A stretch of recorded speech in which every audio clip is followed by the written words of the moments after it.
The Samsung Xcover 550 is what I like to call a middle-class non-smartphone. Let's take a closer look.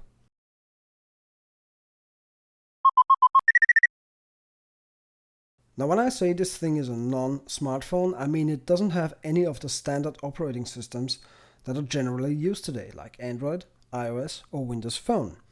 Instead, the Xcover 550 uses what Samsung calls on their website feature phone, which I've never heard of. The Samsung Xcover 550 is 13.9mm thick, 56.2mm wide and 129mm high.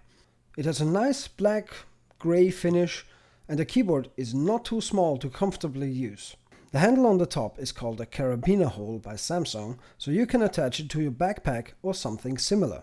What I like most about this device is the design and rugged look that just makes it look awesome in my eyes.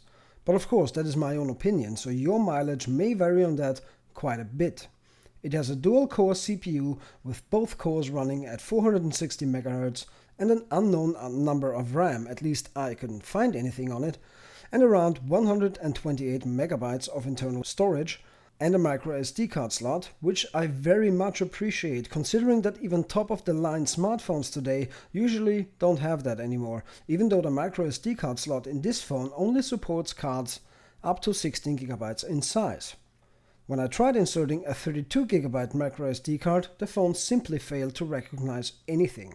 Honestly, it would have been nice to see support for bigger cards on this thing, but considering the price of €89, I guess I can't complain, which of course doesn't stop me from complaining about it anyway. If you remove the back cover, you will find a normal-sized SIM card slot, the aforementioned micro SD card slot, and of course the battery that enables this phone to have a talk time of around 8 hours.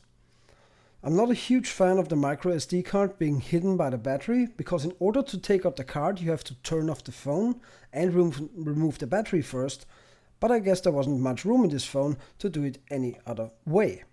Moving on to the external features, we have a flashlight, a camera and a speaker on the back, 3 external buttons on the left hand side, one for turning the flash on and off, and 2 volume buttons, and on the right side we have a micro USB port and a standard audio jack hidden beneath some flaps to protect them from dust and water. According to Samsung, this phone is rated IP67, and here I quote Wikipedia to tell you exactly what that means. IP stands for International Protection Marking. The first number is for solid particle protection, in this case level 6, which means it is dust tight. And the second number is for liquid ingress protection, in this case level 7, meaning the phone is protected if immersed up to 1 meter in water for up to 30 minutes. Pretty good in my opinion, and since I don't plan to go on swimming with this thing, I'd be happy if it just survives a rain shower or two every once in a while, which it should do without any problems. The phone supports 3G, has Bluetooth 3.0 and the non-touchscreen display has a resolution of 240 by 320 and is 2.4 inches small. The display has good brightness from what I can tell. I used it in the sun yesterday and could read everything without any trouble. It won't win any awards or anything, but it'll do the job pretty well, I think.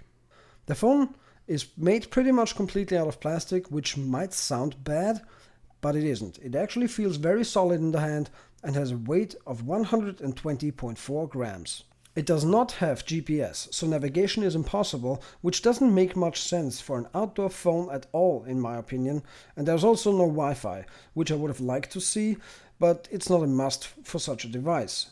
NFC of course is also not here, which doesn't matter at all, since you can't download any apps that would have used it anyway. The camera has a resolution of 3.1 megapixels, and the flashlight on the back also works as a flash for the camera. The camera sadly does not have autofocus, and the picture quality is what I would call basic. You can see what you photograph, but that's pretty much it. The pictures are grainy and in anything other than sunlight pretty much unusable for anything other than a quick snapshot to show to other people on the phone itself. The video is unusable in any situation simply based on the video resolution of 320 by 240. I would love to show you the video this phone takes, but I can't because my video is at 30 frames per second, but this camera only records at 15 frames per second, so I can't put it in the video. Just trust me, it's really, really bad. In emergency cases, the camera itself can be used for recording photographic evidence, I guess, like when you need to record some damage on your car or something, but otherwise forget the camera completely. Now onto the software. Since this thing does not run Android, which would have been awesome, we have no app support of any kind. You have what you get and that's it. But what you get doesn't have to hide. For a non-smartphone, it's quite good in my opinion. You can have some pre-selected widgets on the desktop that seem to be almost Android-like in nature, where you can display network info, weather information if you have a data connection, most used contacts called My Buddies, a dual clock, a weekly and monthly calendar, an image viewer, and the two things I actually found use for. A shortcut menu of your most used applications, and some system shortcuts that enable or disable Bluetooth, flight mode, power saver, screen brightness, and so forth. Compared to cheaper phones I've had in the past, not bad at all. The button on the right side of the screen can be customized to start several apps, but not to all apps, and some things I would like to have in there are completely missing, like the timer function. All in all, I think this phone is good, but the price seems a little high for me considering what you get.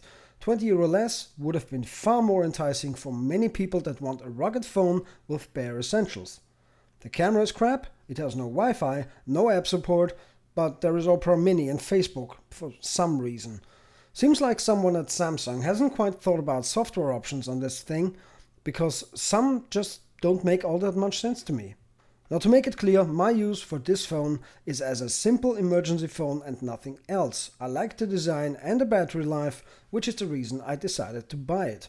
I'm happy with it, but depending on what you might need from your phone, you might want more. If you want less, and for example don't want or need the waterproof feature and just want a phone for making calls, there are cheaper phones on the market that do exactly that. If you have any questions regarding this phone that I did not mention during this video, please post in the comments below and I will try to answer them. If you liked this video, please give it a thumbs up. If you disliked it, give it a thumbs down and tell me in the comments what you think about this phone and of course this video. Thank you very much for watching. My name is Oliver here at Vienna Gamer and I will see you in the next video.